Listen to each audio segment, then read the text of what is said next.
Hello and welcome to another gun-firing and dove-flying episode of What Happened, the YouTube-style pop culture media show that semi-regularly chronicles the catastrophes of various industries. And when I say catastrophes, well, few examples come to mind faster than Midway, the American coin-op giant that had one of the most disastrous transitions from the arcades to the cutthroat world of console gaming.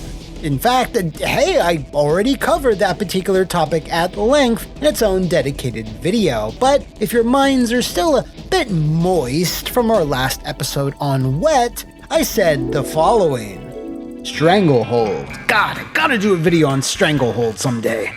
So yeah, that's what I'm doing today. A quick bit of context though, Midway was hemorrhaging money in the late 2000s due to a few key reasons, and this technically impressive third-person shooter, which represented their first foray into 7th generation development, was absolutely one of them.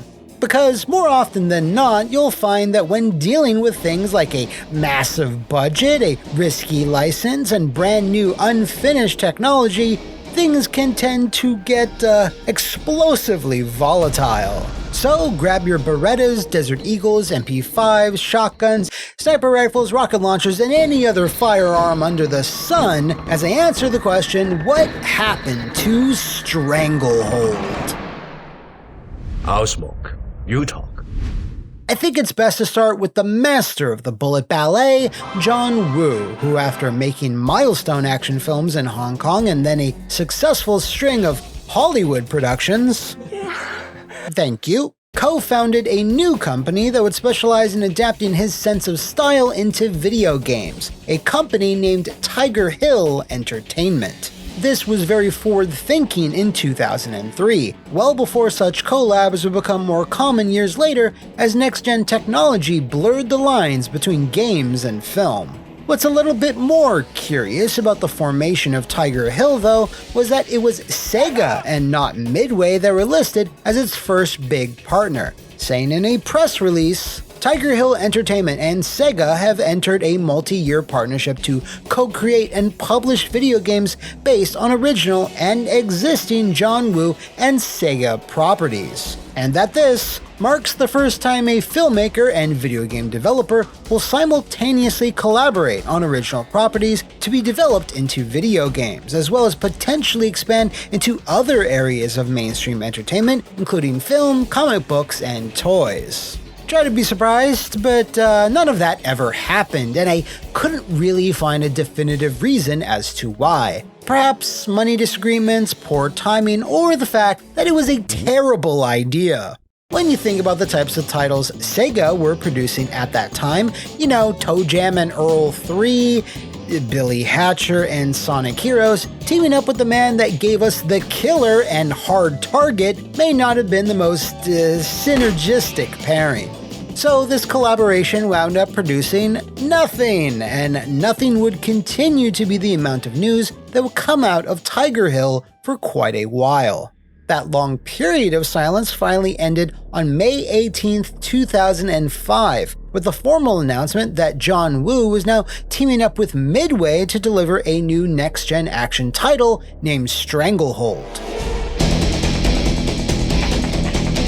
This partnership came about due to an employee on the Midway marketing team having connections in Hollywood, and the subject matter lining up perfectly with Midway's desire to go big on console development.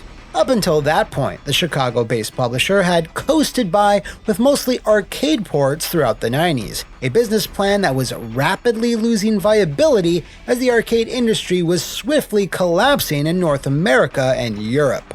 While there were still plenty of fans who yearned for those same quarter-munching experiences, Midway was trying to do the smart thing, as they felt they needed to get on the next-gen train as early as possible. Stranglehold would not only represent that, but also be a video game follow-up to Woo's seminal Hard Boiled, and would shoot its way onto the Xbox 360, the PlayStation Triple Ballin', and the PC by the end of 2006. To achieve this, and to get a leg up on the competition, Midway turned, rather dramatically mind you, to Epic Games, both for their IPs and their technology. Remember that weird short period of time where Midway was all over Unreal Tournament and crap? Yeah, that was this. To ensure all their studios could share technology for next-gen game development, Midway licensed Unreal Engine 3 and planned to use it exclusively for their upcoming slate of games. And Stranglehold was going to be the crown jewel that would assuredly usher in an age of never-before-seen profits. This was risky though, because their partnership with Tiger Hill would of course result in the sharing of those potential profits. In addition to that, the licensing of Unreal 3 was absolutely not cheap at the time. And finally, Stranglehold itself was being heavily marketed as a sequel to a hardcore Hong Kong action film from the early 90s that only a minority of mainstream video game fans had ever even seen. So yeah, it was shaping up that Stranglehold was not just going to be the name of their newest entertainment product, but also doubled as a position that Midway was being put in by themselves. By 2006, Wu's prominence in Hollywood was sadly in decline after the financial and critical bombs that were both wind talkers and paychecks, so he returned to Hong Kong to start the long filming process of his two-part Romance of the Three Kingdoms war epic, Red Cliff. Fortunately, Wu knew enough to trust the development team of Stranglehold, and thus primarily gave feedback on the cutscenes and story elements, while leaving the technical and gameplay aspects to them. The team itself were housed within Midway's main Chicago headquarters, with most of them having just come off of 2004's PsyOps: The Mindgate Conspiracy, which, hey, had a Japanese edition that was published by Capcom and illustrated by Shinkiro, a fact that absolutely everyone on Earth should know. The team started off by first using the engine that had powered PsyOps, and started building test levels and mechanics as a temporary way to see if their ideas would translate. Their main idea, of course, was to capture all the kinetic gunplay, destruction, and explosions that typified Wu action cinema, something they would eventually be able to replicate once Epic had finished delivering the tools and documentation to develop Unreal Engine 3 games. Now, if you're familiar at all with this show, you'll no doubt recall that this is always our first very big and very red flag. Epic were notoriously slow in getting Unreal up and running for third-party developers, which caused many issues, bottlenecks, and delays in several high-profile games, and you can absolutely count Stranglehold among them. The use of Unreal 3 was talked about extensively in a post-mortem article that the game's director, Brian Eddy, wrote for Game Developer magazine back in 2007. This was both a blessing and a curse. The engine gave us a big jump start, but it was still in development during our project, and the stock engine didn't meet all our needs, so we also brought in other middleware we had worked with before, like Havoc and AI Implant. Working with an incomplete engine was difficult and far from optimal, but it was unavoidable since we didn't have an alternate engine or toolset for next gen. Unreal worked really well in giving art a big head start, but keeping up with the code drops from Epic took up lots of time. We did a big merge of all of Epic's new changes into our codebase about once every 3 months. This was a difficult and error-prone task, and at times it took the whole team down for weeks while we worked out all the issues. We lost probably 2 months of time on the project due to completing these merges. Now, this might not have been as debilitating if Stranglehold had not been as ambitious as it had set out to be, but the deliverables that Midway had wanted were etched in stone. It had to come out for 3 separate SKUs, made harder by the PS3 not really playing nicely with early Unreal 3 tech. It had to have a high level of destructibility, incorporate slow motion mechanics for that authentic Wu flair, and ship with a multiplayer mode that I myself am just now finding out about. I've played Stranglehold multiple times, and it somehow didn't click with me that it featured some form of multiplayer. That aside, because of these features and high workload, the team tried to implement safeguards to avoid heavy crunch, which can often be far more detrimental to the long-term goals of a project rather than helping it. In the post-mortem, AdventureAndy explained that in the lead-up to Stranglehold's milestones, where the game's progress had to be submitted to Midway's upper management, they would institute Mini Crunch, a 2-week period where most team members would need to put in many extra hours to ensure that the latest build would be up to scratch. This would then, in theory, reduce the massive stretches of crunch that plagued many other AAA titles, and would often lead to employee burnout. This strategy sadly didn't last, as explained by AdventureAndy. This worked fine and we showed well at the reviews until management picked up a final ship date. We then had to scramble to finish up the game while trying to keep the quality high. A number of features were too far out to cut, and we still wanted to have a competitive feature set, so the only way to accomplish that was to crunch the last 6 months of the project. Reducing scope sooner would have allowed us a better chance of maintaining our mini crunch method to the end. But as long as there are deadlines and the desire to make AAA games, there will always be some amount of overtime. That ship date was nigh unmovable, of course, as Stranglehold had already seen a massive delay from late 2006 to September of 2007, most likely due to lost time wrangling in Unreal 3, amongst other things. And while Brian mentioned that it was too late in development to cut certain elements, others absolutely had to for them to make that release date. One such example was revealed in 2012, where Brian sat down with Kotaku UK to look back and discuss Stranglehold's development, and some of the features that were left by the wayside. While the team would have loved to have included even more levels to pad out the game's admittedly short playtime, the big exclusion came in the form of vehicular-based sequences, which would have served as a break from the constant running and/or gunning that Inspector Tequila had to do.